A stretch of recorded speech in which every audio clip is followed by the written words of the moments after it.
Welcome to the WAVY Digital Desk. We're here today because April is Sexual Assault Awareness Month, and we're joined by Kiana Patterson and two guests from Riverside Health System and the Center. Um, I, I did want to introduce everyone specifically. So we have Jessi Brown from the Center for Sexual Assault Survivors. She's the program manager, and Elizabeth Young, the Riverside Health System Forensic Nurse Examiner Program Coordinator, and of course Kiana Patterson, who has been covering this, for years, really, and focusing on domestic violence and sexual assault awareness in our area. So I just wanted to turn it over maybe first to Jessi. Can you just tell us what the center is? Sure. The Center for Sexual Assault Survivors, we're located in Newport News, Virginia. We serve the whole peninsula, Hampton, Newport News, Isle of Wight, Surrey County, York County, Pocosin. And so we do all of our services for free. We offer individual counseling, support groups. We offer medical accompaniments, and court accompaniments or law enforcement accompaniments. We have a 24-hour crisis hotline. Survivors or their loved ones can call for our services. And like I said, all of our services are free to survivors as well as their loved ones as well. And I know that's something, Kiana, that you really wanted to highlight is the free, resource that is there for survivors. I mean, do you want to speak a little bit about that? I mean, you have such a knowledge of resources in the area, but that is specifically something that we wanted to make sure we mentioned today.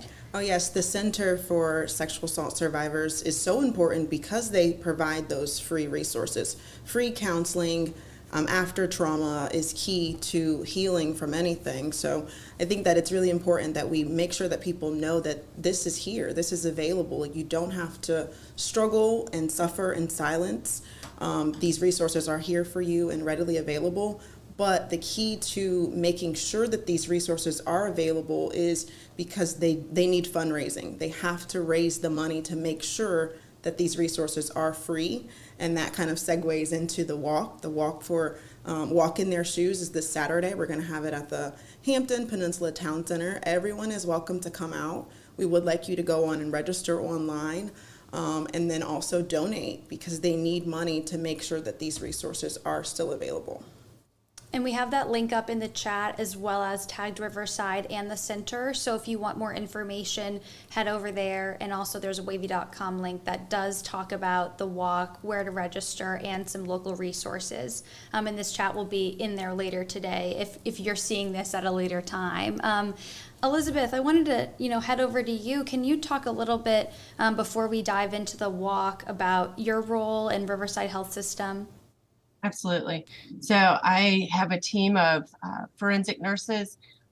We have worked with the center. I've been here 15 years, so we've had a relationship with them for as long as I can remember. They provide their advocates to come to the hospital to provide emotional support, make sure that they're getting warm handoff to resources in the community, and providing beyond what we can do as far as the criminal justice process and continuing on their healing journey. They have always been an asset to us. When a patient comes into emergency services and needs a forensic medical exam, this exam can take up to 3 hours. It's very nuanced in the different jobs that we have to do, whether it's injury identification, it's medication prevention, a lot of education on what our services are, and perhaps side effects of the medication and beyond. So it's a lot. It's a lot of work that we're doing. Having the advocates there, they're able to deal with the emotional aspects so that we can, we're tunnel vision, do our job appropriately. We're doing really good documentation. We're doing really focused, clear photo documentation, and that we know at the same time they're emotionally supported in a trauma-informed way, that we are coming together as a team. So ultimately in Newport News, we have a sexual assault response team that's also going to include law enforcement and our prosecutors. But we're a team. We meet usually bi-monthly so that we can review our complex cases. What are we doing well? What could we do even better? And Riverside Health System is we're seeing patients in each of our hospitals. So as Jessi said, they are hitting all the local jurisdictions. We're right with them. We're seeing about 12 jurisdictions. We respond out to Williamsburg, to our doctor's hospital. We'll respond out to Gloucester for patients out at that area as well. And every jurisdiction that we visit, we make sure we're connected with that local advocacy. So we really support this walk. We have always, my team will be there. We'll be walking. We'll have some Riverside swag. So come on by. The community, you can ask questions about the medical forensic exam, really anything you want. If they need to speak privately, we're happy to provide that space as well. And we just couldn't be happier. Our team has helped raise a lot of money for the walk, and we're looking forward to supporting the 2023 year. I just wanted to jump in and ask you about the nurses. I know that you said that they are there 24 hours, and that was something that you really had to advocate for. Yeah, so we used to be an on-call program. So we all had full-time jobs. Most of us were ER nurses, and then we took call. But as time has progressed and we've evolved in the type of services we offer, that just wasn't doable anymore. We really needed full-time in-house response. So yeah, we have around-the-clock forensic nurses. So if you come to one of our acute care hospitals, you are going to have immediate connection with a nurse to protect your privacy, your confidentiality, and get the services moving as quickly as possible. And that is something that I am going to highlight tonight on WAVY News 10 starting at 4 and 5. It's just the 24-hour care that you guys provide over at Riverside.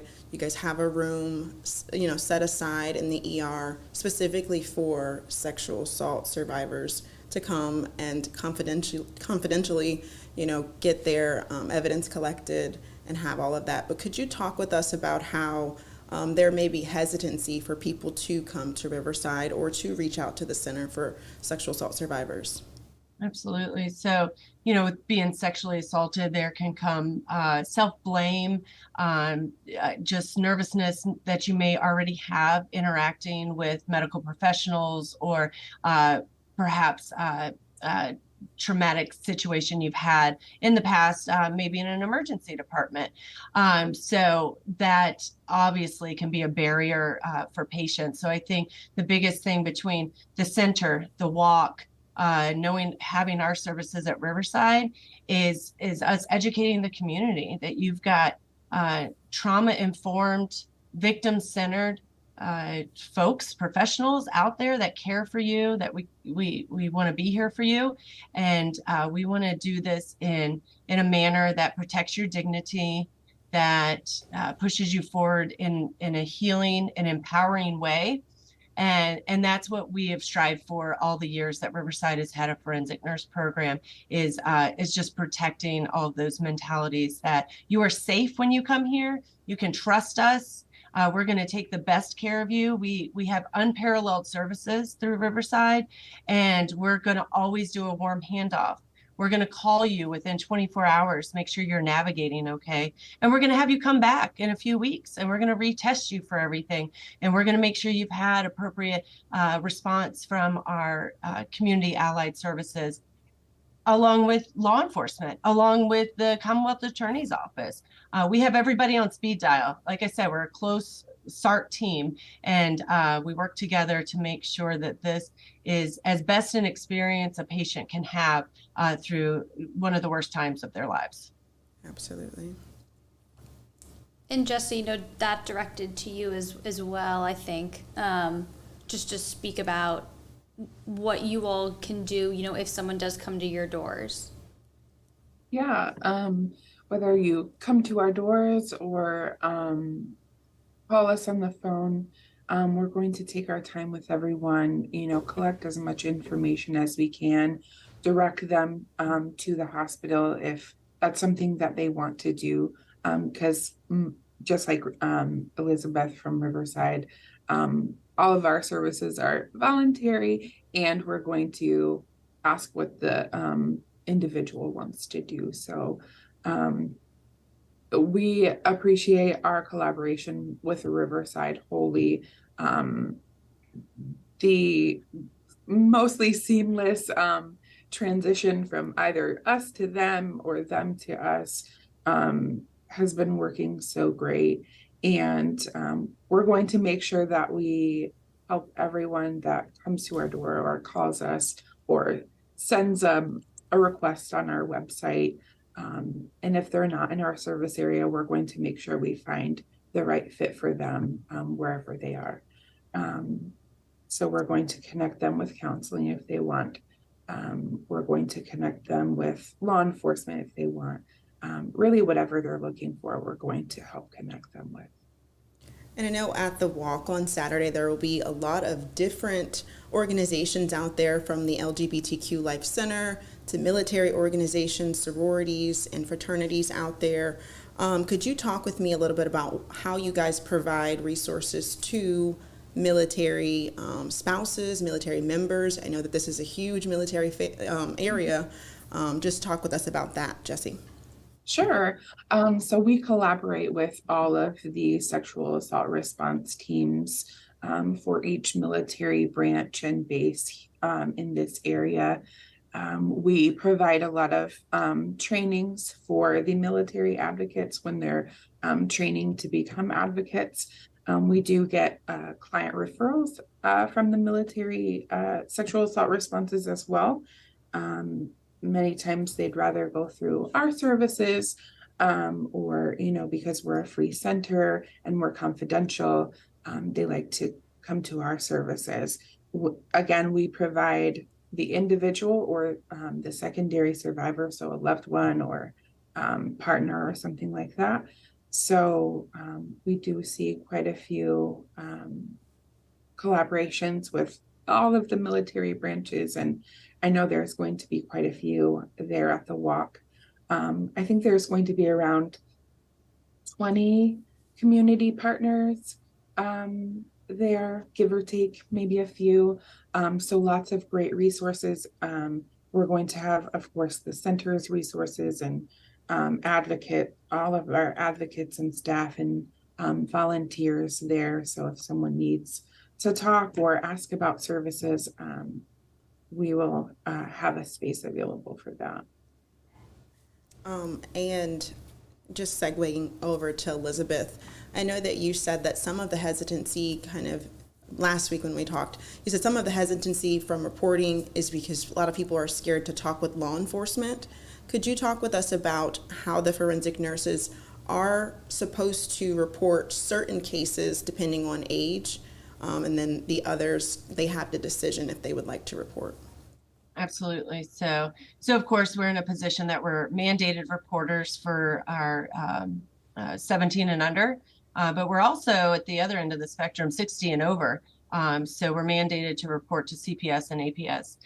Now there's gray areas to all of that. So our due diligence is reporting, documenting. Law enforcement or CPS, APS are aware.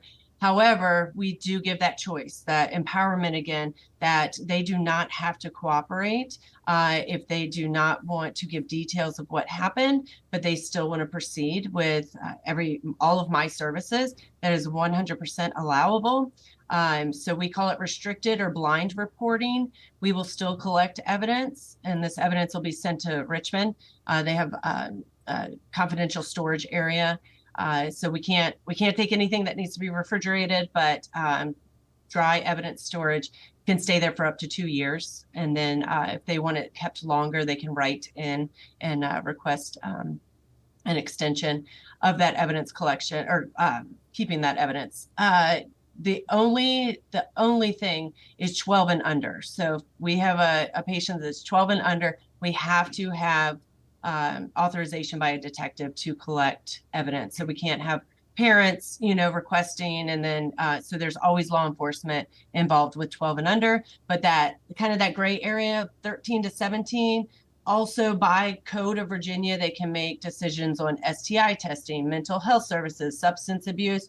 We kind of have a gray area where they can decline working with law enforcement, but we'll still provide all those services with parental notification. Thank you for explaining all of that to us.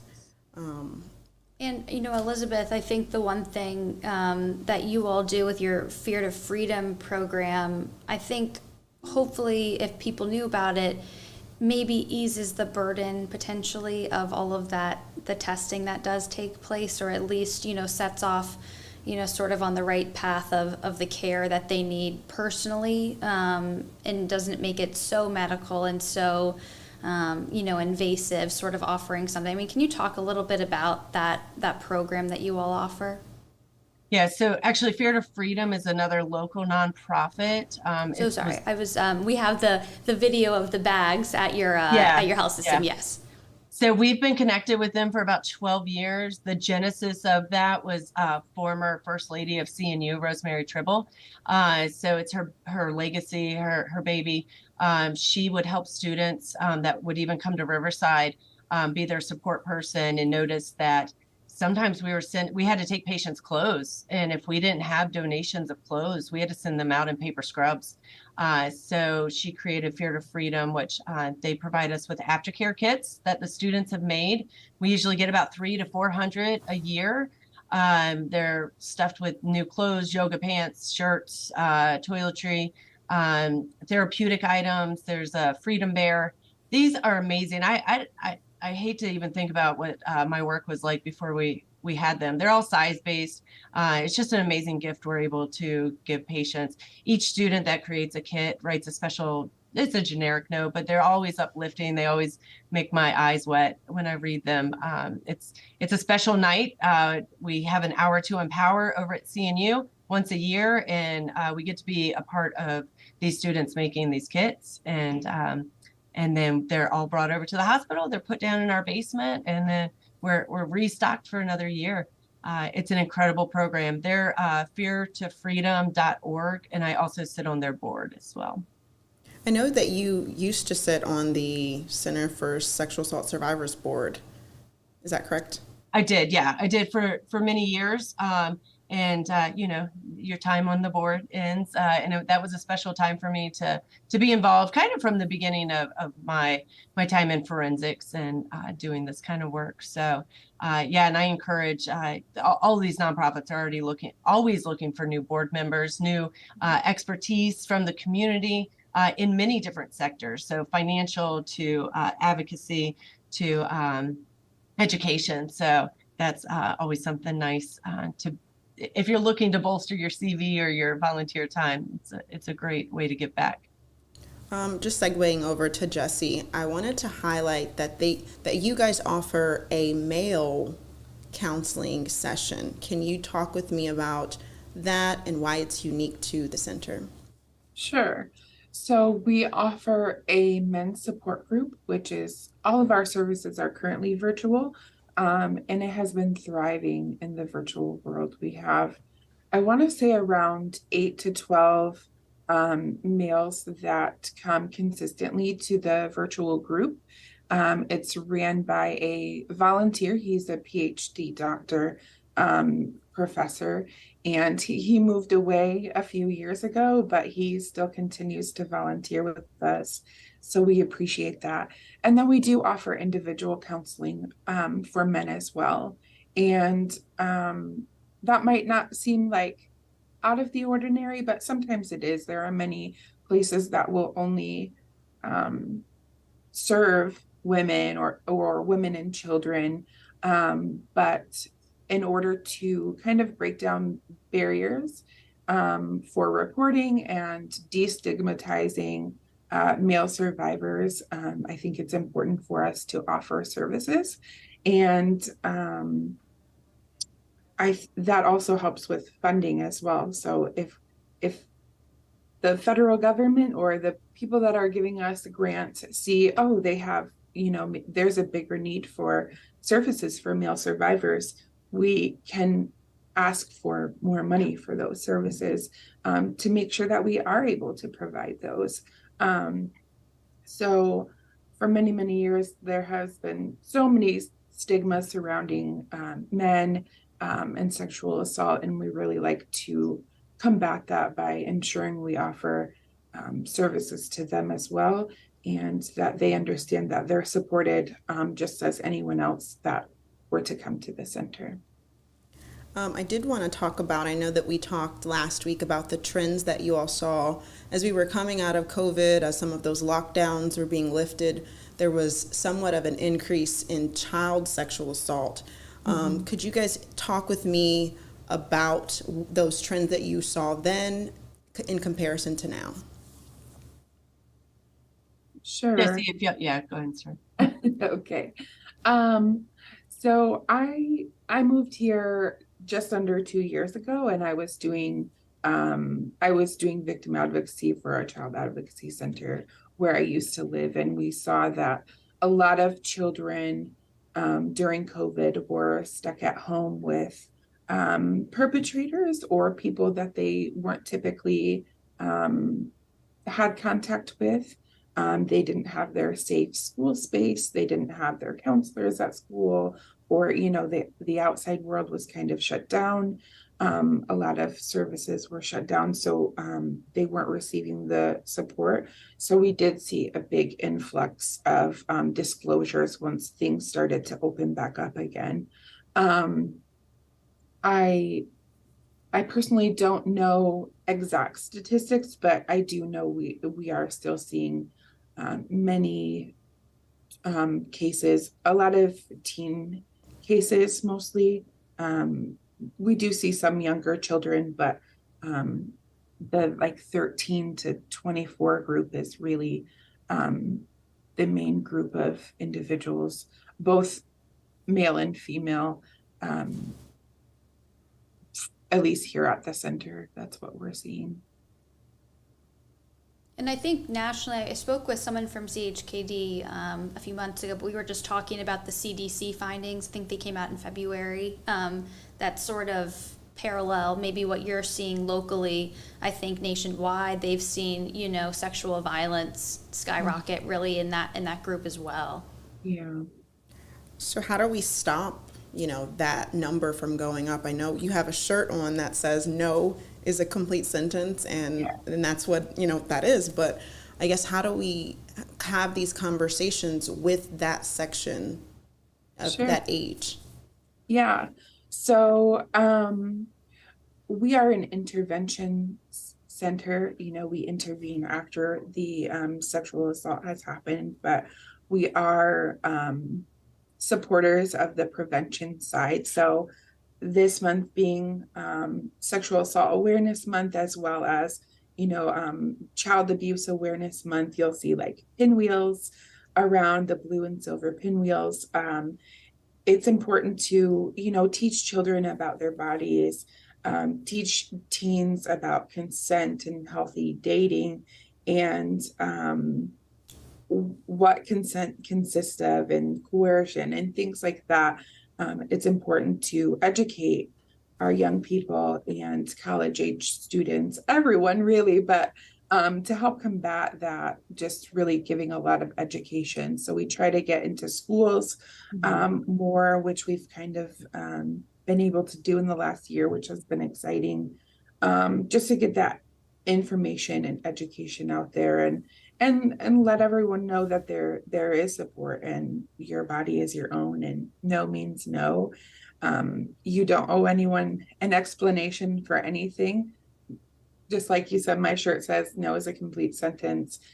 So helping young people understand that, and understand, the consequences and lifelong consequences that some people deal with as a result of sexual violence. So really just educating and putting our face out in the community, coming to stuff like our walk this weekend, and showing your support are all ways that the community can get involved and help combat such a large issue. And I think, when I do a lot of stories on domestic violence awareness, I feel like the same applies for survivors of sexual assault, is if someone does confide in you, the first thing you say is, I believe you. How Yes. can I support you? How can I help you? I think that takes us a long way, especially on the healing journey. But yeah, just going back to the walk in their shoes is this Saturday. It starts at 9 o'clock. Registration's at 8:30. It's at the Hampton Peninsula Town Center. We'd love to have you come out and join us in this walk, in this fight, in this journey to heal. And I think that is kind of everything. And also, please donate to the center. Yes. Well, thank you, Jessi and Elizabeth, for joining us, and Kiana for taking time out of your normal schedule to do this in the digital studio today. Again, I'm just going to leave it with, there are links in the bio on Facebook, in the description here, and on WAVY.com. So please don't feel shy about going to those resources and seeing what else this area offers, because there are a lot, and you can see Kiana's coverage and check out the walk this weekend. So thank you all so much for watching. Yes, thank you. Yeah.